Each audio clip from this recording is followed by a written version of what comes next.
Eu queria aproveitar e, vez ou outra, na medida do que eu puder, trazer algumas inquietações que aparecem nos encontros e nos acompanhamentos. E hoje a questão é sobre o papel do professor na nossa vida, que tem a ver um pouco com o quanto nós estamos escolarizados, o quanto nós somos, né, o nosso corpo é escolarizado.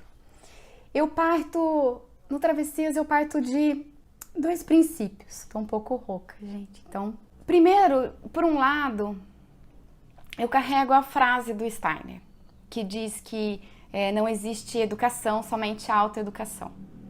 E do outro, eu trago a maiêutica socrática. E aí eu já explico. Quando Steiner fala que só existe autoeducação, ele completa: o papel dos professores é criar um ambiente em que os alunos possam se autoeducar.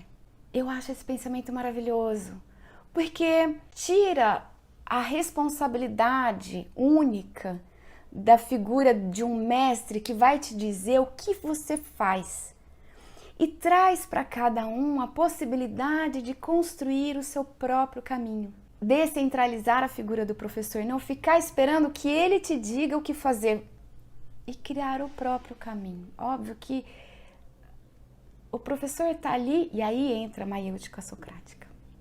Né? Sócrates dizia que ele era como uma parteira. Eu vou trazer para o contemporâneo, até porque Sócrates lá foi bem machista, fazia parte do contexto dele, e eu vou dizer que o professor, principalmente professor de escrita ou professores ligados a processos artísticos, eles são como uma doula. A doula, ela tá ali não para fazer o parto. Quem faz o parto é a própria mulher. A doula tá ali para dar um suporte, para dar um apoio, para criar as condições para que o parto aconteça. Então, se o professor não está no centro da roda, se ele não é central, se essa figura do mestre não é central, não é ele quem vai dizer para nós o que nós devemos dizer, e aí ele cabe ela e etc, professor, professora, o que ele vai fazer? O que eu como professora tenho que fazer, na minha opinião? Eu tenho que estar ali para dar o suporte para os nascimentos de texto.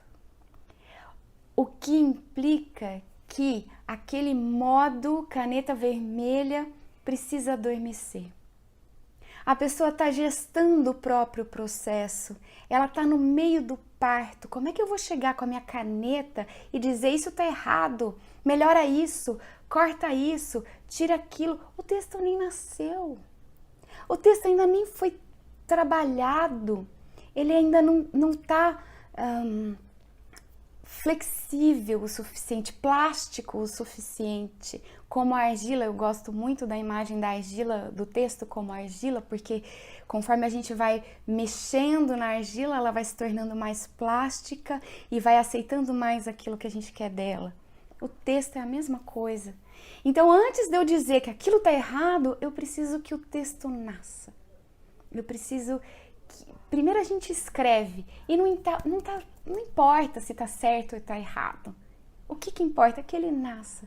E aí a figura da professora, do professor, é estar ali para dar o suporte. Quem vai fazer o próprio parto num processo de autoeducação é cada um.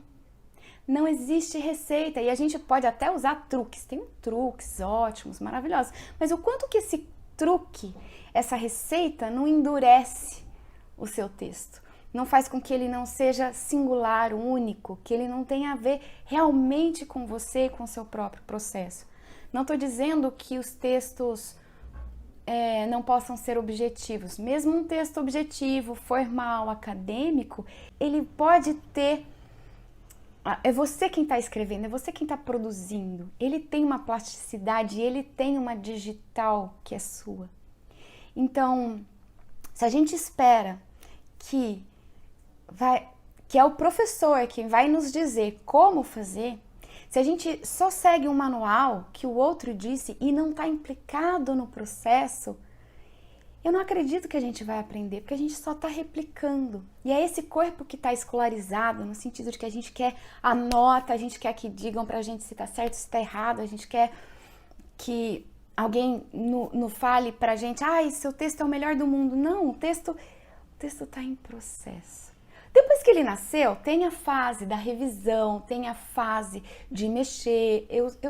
Tudo isso faz parte mexer no texto, faz parte a gente perceber o que pode desenvolver mais, o que precisa ser cortado. Mas isso é depois, primeiro o texto nasce. E mesmo essa parte de mexer no texto tem o suporte de um revisor, de um professor, de alguém que vai te dar apoio, mas tem muito de nós mesmos, porque a gente precisa estar disposta a mexer no nosso texto. E isso implica uma autoeducação. Então, acho que é mais um convite para a gente pensar no quanto esse corpo escolarizado que fica esperando por alguém que nos diga o que fazer, e não só isso, mas também a gente espera, né, uma nota, um certo e errado, e o quanto isso não endurece a nossa escrita, o quanto isso não favorece os nossos processos de escrita. Vocês concordam com isso? Vocês já pensaram sobre isso? Como que isso chega para vocês? Um beijo.